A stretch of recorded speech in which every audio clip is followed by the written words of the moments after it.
मेरा खून सूख गया था जब प्रोड्यूसर ने पूछा तुम रात यहाँ नहीं गुजारने वाली। नीना गुप्ता ने बताया कास्टिंग काउच का डरावना किस्सा।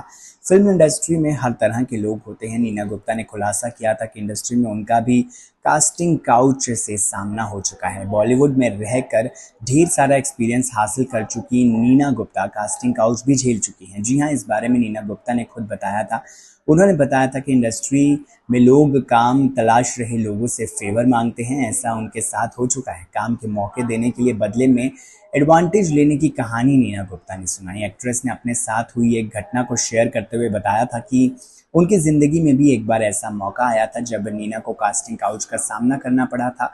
अपनी ऑटोबायोग्राफी सच कहूं तो में एक्ट्रेस ने इस बात का जिक्र किया।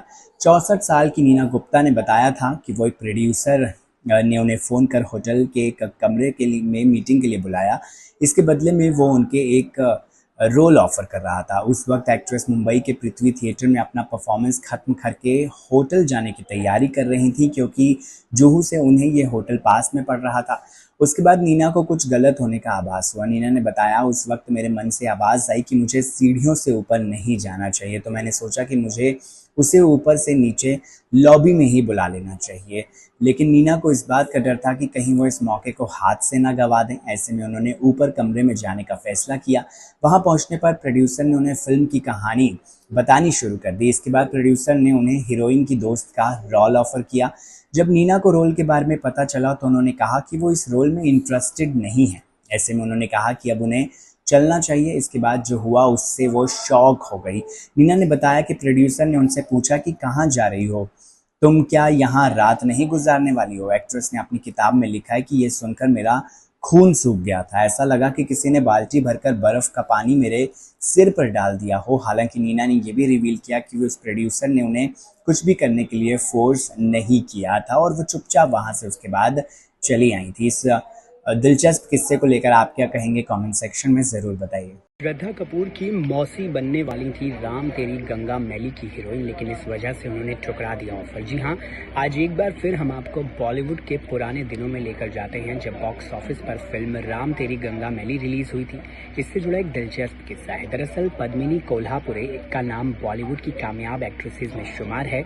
उन्होंने न सिर्फ कई बम्पर हिट फिल्मों में काम किया, बल्कि उनके अंदाज के लाखों दीवाने रहे। खास बात यह है कि पद्मिनी कोल्हापुरे अपने फैसले की पक्की मानी जाती हैं। एक बार उन्होंने राज कपूर जैसे दिग्गज फिल्म मेकर के ऑफर को एक नहीं बल्कि दो बार ठुकरा दिया था। जी हाँ, बाद में ये फिल्म जब रिलीज़ हुई तो हिट साबित हुई थी, लेकिन पद्मिनी के उस फैसले की आज भी चर्चा की जाती है। दरअसल बॉलीवुड के लेजेंड्स में शुमार राज कपूर के निर्देशन में बनी फिल्म राम तेरी गंगा मैली के लिए पहला ऑफर पद्मिनी कोल्हापुरे को मिला था।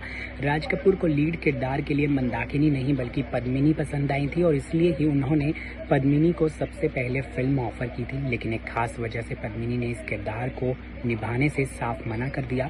खास बात यह है कि पद्मिनी कोल्हापुरे को ये फिल्म एक बार नहीं बल्कि दो बार मिली थी। फिल्म की शूटिंग का जब 45 दिनों का शेड्यूल पूरा हो चुका था, उसके बाद भी राज कपूर ने दूसरी बार पद्मिनी को ये फिल्म ऑफर की थी, लेकिन इस बार भी उन्होंने फिल्म को ठुकरा दिया था। 80 के दशक की मशहूर अदाकारा रही पद्मिनी ने इस वाक़ये का जिक्र करते हुए एक इंटरव्यू में बताया। उन्होंने कहा कि हर वो फिल्म आप नहीं कर सकते जो आपको ऑफर होती है, क्योंकि अगर वो फिल्म हिट जाती है तो आपको दुख भले ही होता है, लेकिन फिल्म मैंने इसीलिए छोड़ दी थी क्योंकि इसमें बहुत सारे बोल्ड सीन थे और ऐसा माना जाता है कि भाई जब बोल्ड सीन की बारी आती है तो वो अपने आप को बोल्ड सीन करने से रोकती हैं। फिल्म से इनकार के सवाल पर पद्मिनी ने कहा था कि जी हाँ, राजी ने ये फिल्म मुझे ऑफर की थी। उस वक्त इस फिल्म में कोई बोल्ड सीन नहीं था। पद्मिनी कोल्हापुरी ने स्वीकार किया था कि वो स्क्रीन पर किसिंग सीन में बिल्कुल भी कंफर्टेबल नहीं होती थी, इसीलिए उन्होंने फिल्म को मना कर दिया। उन्होंने ये भी बताया कि राज जी ने फिल्म के ऑफर पर मुझे दोबारा से विचार करने को भी कहा था, लेकिन पहले से ही वो 45 दिनों की शूटिंग मंदाकिनी के साथ पूरी कर चुके थे, इसलिए मैंने दूसरी बार भी फिल्म को मना कर दिया।